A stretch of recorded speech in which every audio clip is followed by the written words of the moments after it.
በወግዲ ማክፍታ ግንባር የአገዛዙ ጦር አከርካሪው ተሰብሮ ሙሉ በሙሉ ተደመሰሰ።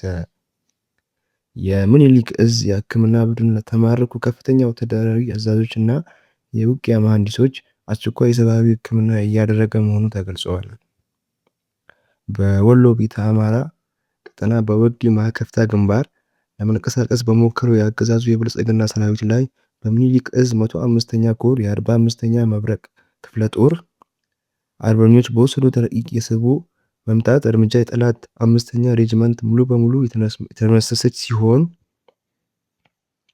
40 ወታደሮች በተገደሉበት እና በርካታ የጦር መሳሪያዎች በተማረኩበት በዚህ አውደ ውጊያ ቆስለው እጅ ከፍንጅ የተማረኩ ከፍተኛ ወታደራዊ አገዛዞች እና መስመራዊ አዋጊዎችን የውጊያ መሐንዲሶችን ጨምሮ ከ15 በላይ የሚሆኑ የጠላት ወታደሮች የምኒልክ እዝ የሕክምና ቡድን የዓለም አቀፍ የጦር ሕግጋትን እንዲሁም የአማራዊ የስነ ልቦና ከፍታ ርህራሄን ባከበረ መልኩ አስቸኳይ የሰብአዊ ሕክምና እርዳታ እያደረገላቸው እንደሚገኝ ታውቋል።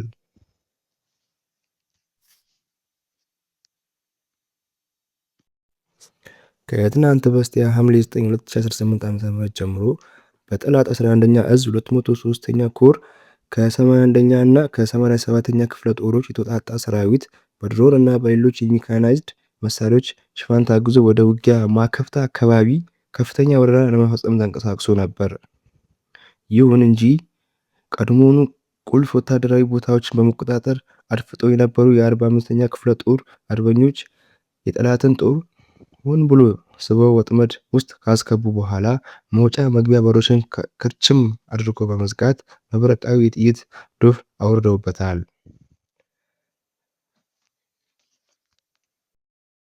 ሰራዊቱ አካባቢውን በቁጥጥር ስር አውያለሁ ፋኖ የለም በሚል ለኮሩ ሪፖርት በላከ በጥቂት ደቂቃዎች ውስጥ ከተለያዩ አቅጣጫ በተሰነዘረ ፈጣን ማጥቃት ከፊት ለፊት የነበረችውን የ5ኛ ሬጅመንት ሙሉ በሙሉ ስትደመሰስ ቀሪው ክፍለ ጦር አሃዶቹም ከባድ ኪሳራን ተከናንቦ ከትንተናቸው ወጥተዋል።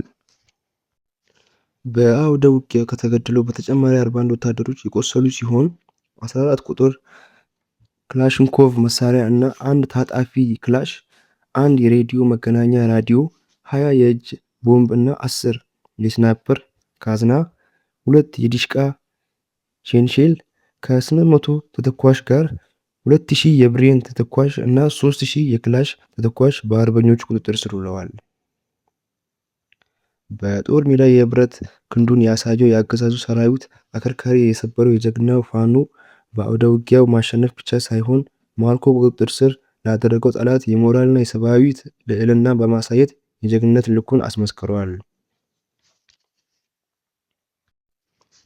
ከወግዲ ማክፍታ ግንባር እጅ ከፍንጅ ከተማረኩ ከ15 በላይ የጠላት ወታደሮች መካከል ከፍተኛ ወታደራዊ አዛዦች፣ መስመራዊ አዋጊዎች፣ የውጊያ መሐንዲሶች እና ተራ ወታደሮች የሚገኙበት ሲሆን የምኒልክ እዝ የሕክምና ቡድን እነዚህን የቆሰሉ የጠላት ወታደሮችን በአስቸኳይ ተረክቦ ሙሉ በሙሉ የሰብአዊ ሕክምና አገልግሎት እየሰጠ መሆኑን መረብ ሚዲያ አረጋግጧል። ይህ ተግባር የተሸነፈውን የመሳሪያ የጣሉ ምርኮኛ ሰብአዊ መብት የሚጠብቀውን የጄኔቫ ኮንቬንሽንስ የዓለም አቀፍ የጦር ሕግ ሙሉ በሙሉ ያከበረ ከመሆኑም በላይ የአማራዊነትን የስነ ልቦና ከፍታን በክብርና በተግባር ለዓለም ያሳየ ደማቅ የድል አሻራ ሆኖ ተመዝግቧል። ፋኖ የማረከውን የማይበድል የቆሰለ ጠላቱን የሚረዳ ምድር ቃጤ በሆነችበት ውጊያ መሃል አንገቱን አንቆ ለማረከው ጠላት ርህራሄን የሚያሳይ እጅግ ልዕልናን የሰራዊቱን ጦር መሆኑን አሳይቷል።